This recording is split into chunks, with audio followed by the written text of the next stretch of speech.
Hi, I'm Jake. And I'm Dan, and we're both public high school teachers. One of our favorite aspects about baseball is that it seems to have kind of a place for players of all kinds that other sports simply don't have. Sure, there's your occasional grizzled veteran quarterback in the NFL, or Jaromir Jagr was 45 before he left the National Hockey League, and some tennis stars have won everything there is to win a few times, but when was the last time you saw something like a 5'6" Jose Altuve standing next to a 6'7" Aaron Judge? And the crazy thing is, both of these players are excellent hitters. Each one has won multiple Silver Slugger awards. They're excellent fielders. Both have been All-Stars 3 different times. Baseball really lets weirdos get the spotlight. And we mean weirdos in the most loving way possible. Looking into the history of the national pastime shows us a cast of colorful folk heroes unrivaled in sports that don't have as strong of a tie to their past. Around the turn of the last century, crowds were delighted by Mordecai, two suburban kids growing up in the 90s. Baseball boiled down he's just one thing. standing there Dingers, in my bedroom. haters, He looks me dead in the eye and he says, "Heroes get remembered, legends never die." Actually, you know what? I don't want to talk about any of that. We've discussed conspiracy theories on this channel before, but today we'd like to put forth one of our own. That Jose Canseco, baseball slugger, is actually an alien. The last videos were about A, perhaps the worst tragedy in all of recorded history, and 2, serial killers, so yeah, a lighter topic feels good. Absolutely fantastic. I can say nothing that anyone else has not already said. My conversation would be full of superlatives. Great going.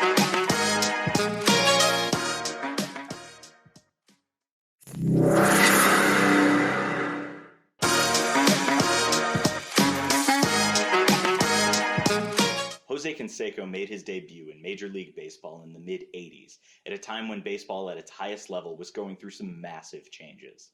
The league had just come off the 1985 strike, which was the 5th work stoppage in MLB in 13 years. The fans feel you're making enough money, there's no reason to strike. How do you respond to those fans? Well, the fans are very important to our game, there's no doubt about it. But if the fans were sitting in on some of the negotiations, I don't think they would accept some of the things that are going on. And ballparks were literally changing by replacing soft Kentucky bluegrass with turf.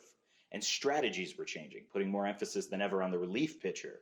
And Tony La Russa was there. Somehow he's still there like 40 years later. Baseball insiders often refer to this time as the Wild West. Pete Rose, the all-time hits leader, beloved by millions, was getting banned from baseball for life for betting. Club owners were colluding to keep free agent contracts down. And from the darkest, most shadowy reaches of the clubhouse, rumors churned that some of the world's greatest athletes were taking steroids, human growth hormone, performance-enhancing drugs. This way they could run faster, jump higher, and hit harder. Very few of the players in the game at the time have admitted to using steroids, and fewer still have discussed it with any depth. One, however, was not ashamed about telling the truth. Yep, it's Jose Canseco. Before all this came to light, though, Jose was making it big. Some broadcasters referred to him as the Natural because he reminded them so much of Willie Mays. He won the AL Rookie of the Year in 1986. He finished his career tied for 37th in home runs, and even if you're not a baseball fan, you might be familiar with him because of the Lonely Island Bash Brothers Experience, an extended music video in which Andy Samberg plays an ever so heightened version of Jose. They call me Jose! He was a good player, hit lots of home runs, stole a lot of bases, and injected a lot of roids. It's easy to see him as a villain today, but if you understand baseball in the 80s and the 90s, he's really not. If you know that, you're good. It's after his career that things get really interesting. And I say this with love. As a kid who grew up watching Jose bash baseballs, the guy might be an alien. It started small. A comment here, a tweet there. He gets weirder the more you learn about him. He asserts that Jeffrey Epstein is still alive. I mean, he named his daughter Maxim supermodel Josie Canseco. I see what you did there, Jose. Poop. He calls her Poop. He does this publicly and with a completely straight face. Jose truly contains multitudes.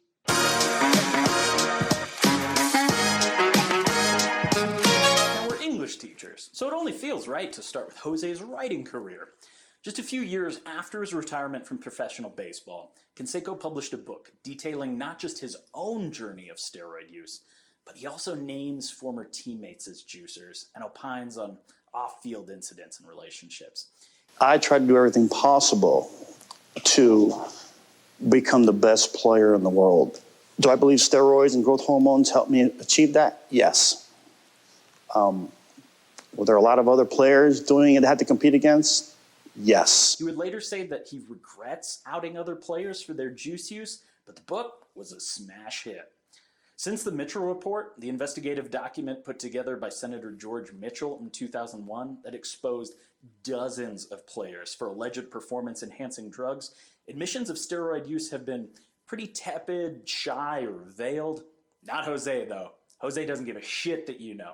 His writing career only got better, though. Canseco also wrote the foreword to Air Force Gator 2, Scales of Justice, a thriller about an alcoholic alligator fighter pilot that Jose calls a weakly veiled metaphor for his own life. The description of the book begs the question of why Jenny Nicholson hasn't done a deep dive into the novel. In this sequel to the revolutionary Air Force Gator, 8 years have passed since the Crocodile Rock incident that almost irrevocably damaged the United States. Since saving the country on that day, Air Force Gator's legendary status has grown to unseen heights. His strength is magnified after being exposed to the chemical Gatorade. If there's a book that needs a film adaptation, this is it. I am ready for the Air Force Gator cinematic universe. Canseco was also a contributor to Vice Media for, from what we can tell, nearly 6 weeks. Vice isn't exactly known for long-form think pieces on public policy or anything, but I'd rather read Jose's work than just another piece on juggalos or something. Jose contributed 6 articles on Vice in a column called Jose Can Say So. If you're ready to get into Canseco's head, we recommend I'm Broke and It's the Government's Fault. Let's talk about time travel and Lance Armstrong, steroids, and why I'd become a vampire. These articles have some absolute classics in them, such as the following. In my view, the last president who was fully respectable and good for the nation all around was Abraham Lincoln, and that was a long time ago. Besides unifying the nation and outlawing slavery, he was also great in that movie where he fought all the vampires and zombies. He was the baddest badass president ever, no doubt. And one thing I never understood is why anyone wouldn't want to be bitten by a vampire. It's like, what the fuck? Are you kidding me? I'd become a vampire in a heartbeat. They're immortal, they can fly, and they can time travel. What's so bad about wanting to become one? What's the worst thing that can happen? You have to eat a few people now and then? That's not so bad. And I time travel all the time, and I have been for the last 20 years. It's real simple, but there are rules. You can't travel to the future, and you can't change history. But that's a good thing, because you wouldn't want to wake up in a different future or the past, as the case may be. The only way to time travel is in your dreams, subconsciously. To do this, you must know how to control your dreams. He provides some great insight into the dangers and potential pitfalls of time travel that you'll definitely want to avoid. For example, if you can't control your dreams properly, your dog might turn into a wolf, or if you're really unlucky, a werewolf, and it'll start attacking you. I do feel for the guy, though. He says he's been unable to travel back in time to his baseball career, and it's really starting to weird him out. And I get it. Whether the bus leaves without him, or he's late to the game, or that Tony La Russa won't let him inside the goddamn ballpark, it's rough. I hope he figures it out, though. Jose's best column, though, is the wall-to-wall banger, Religions Are Cults, in which he asserts that he's an atheist because he thinks most religions are scams, and he's a Scientologist because it's a religion mostly based on science and fact. Jose asks some tough questions about the nature of God, and the most confusing part is that many different religions believe in one God, but some don't. It's like, which God should I believe in? Which one is the best? He's not entirely off base when he brings up things like religion mingling with government, but like most of his writings, it is wonderfully entertaining to get a glimpse into how he sees the world.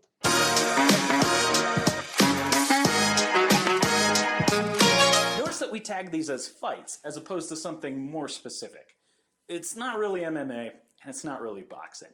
Canseco claims to hold black belts in karate and taekwondo, but we couldn't really find any evidence of this. He claims to also practice Muay Thai, as well as describing himself as an expert with nunchucks, and claims that he once scared off a robber because he was a 6'4", 250-pound martial arts expert by the age of just 19. I'm going to have to take his word on that because if he and I were to fight, we both know who would win. For some reason, former NFLer Vi Sikahema accepted a challenge from Canseco to fight him for $30,000. The 5'9" Sikahema fought in the Golden Glove tournament won by Sugar Ray Leonard. Vi knocked out the 6'4" Canseco in the first round. Danny Bonaducci, the little redheaded kid from the Partridge Family, decided to fight Canseco in 2009. I don't know why. Your guess is as good as mine. Bonaducci's only 5'6", and he weighs at least 80 pounds less than Canseco. Canseco hit the mat after 90 seconds, but the match ended in a draw. Canseco made an MMA appearance at the Super Hulk tournament in 2009, where he fought 7'2" kickboxer Hongman Choi, whose nickname is the Korean Goliath. Canseco would lose the fight after slipping and tapping out. Canseco then traveled to the Sheridan Inn in Springfield, Massachusetts to fight Trumper Todd the Punisher Polton in November 2009. Canseco got his first win and sent Polton to the hospital after the fight. The Bennington Banner said, "The rest of the evening was a testament to testosterone, with the fight drawing a crowd of largely college to middle-aged men, and the evening ending at an after-party at the Mardi Gras Adult Nightclub, a Springfield strip club." A high-class night all around. February of 2021 saw Canseco fighting some Barstool Sports intern. And yeah, Barstool Sports really sucks, but why this guy in particular? Jose promised a first-round knockout, and the fight lasted 15 seconds. It was Jose who was knocked out. Now, Canseco plans to fight Logan Paul for breaking up with his daughter, Josie. Remember Poot from the beginning of the video? And I fully support him. If there's anyone in this world who needs their ass kicked a couple of times, it's the Paul brothers. Paul replied on Twitter, "I love smashing Cansecos."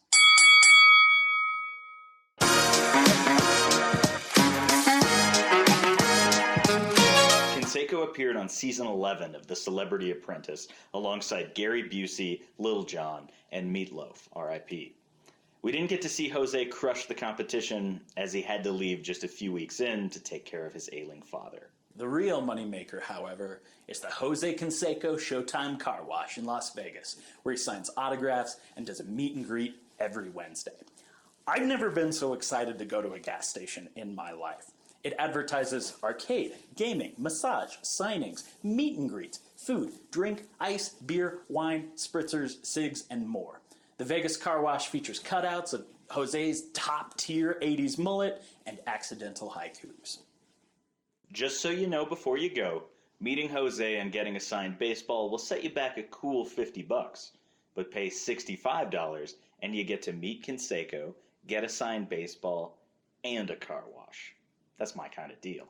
Jose's dabbled in selling his own artwork as well, including this portrait of former MLB commissioner Bud Selig. Bud's photo's on the right, if you couldn't tell. Jose is currently open to art commissions.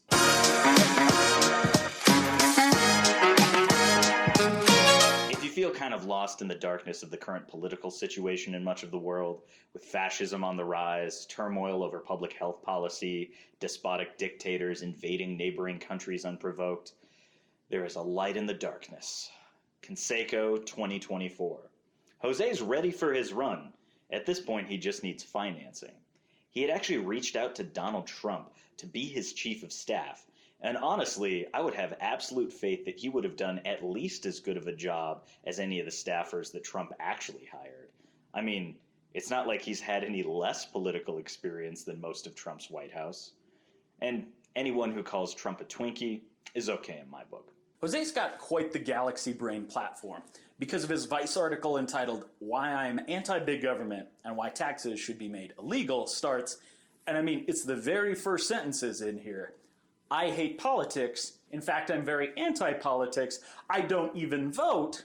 That same article says that he prefers politicians who aren't multimillionaires or billionaires. So wow, a lot must have changed since 2012. Jose's got a plan to solve racism in the United States, which, honestly, there's more to this plan than if we stop talking about racism, it goes away. He's also on the pro-climate change ticket, as we could have potentially saved the Titanic 100 years ago had the ice caps melted. I think we all learned our lesson that celebrities who were big in the 80s probably shouldn't be elected president. But if I had to vote for one, Canseco Bonds 2024. Make America juiced again. Where can I donate?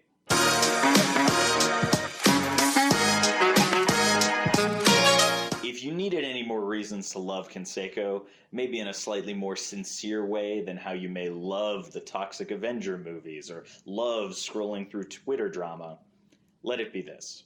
Jose Canseco hates Alex Rodriguez.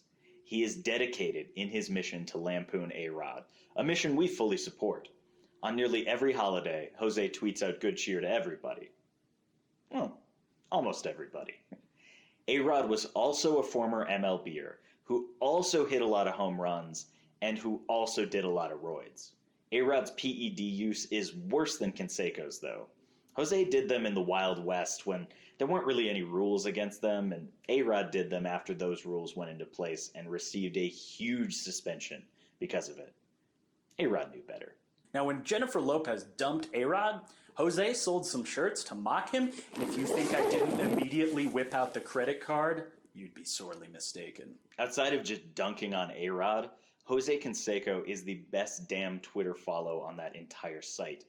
Twitter is a black hole of happiness and critical thinking, and Jose is the little Dutch boy with his finger in the dam.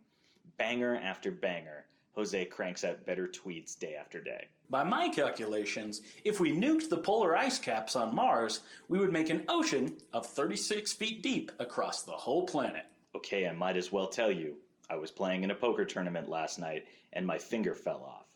Someone took a video of it. I will soon put the finger that fell off in the poker tournament on eBay for sale. Just got pulled over with goats in the car. The cop laughed at our poor goats.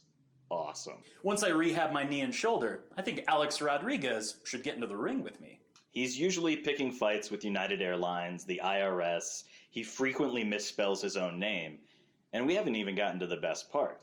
We'd be remiss not to detail his interactions with aliens.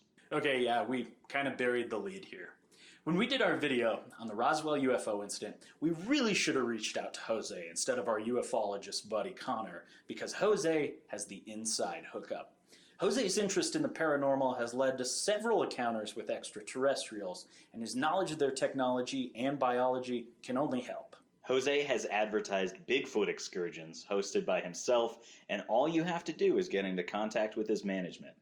Last year, he tweeted about how his plane crashed on his flight to New York, and while swimming to his destination, he was picked up by aliens.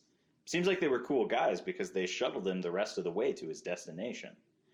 He's also pretty adamant that aliens have been trying to teach us how to time travel, but we've been resistant to their methods since it's going to require changing our body composition. I'm kind of left wondering if this is a different method of time travel than the one that Jose has been doing so successfully for the last 20 years. Here are some other highlights. He might have been having some trouble dating during the summer of 2021 because he started to wonder on Twitter about the dateability of aliens and if they drink or do drugs, but only female aliens. He's had aliens waking him up, probing him for information on cryptocurrency. Also, Tupac is still alive. John McAfee, the malware guy, is still alive, but Hank Aaron is not. And human beings should not have political power. That should go to an android, aliens, or perhaps Bigfoot.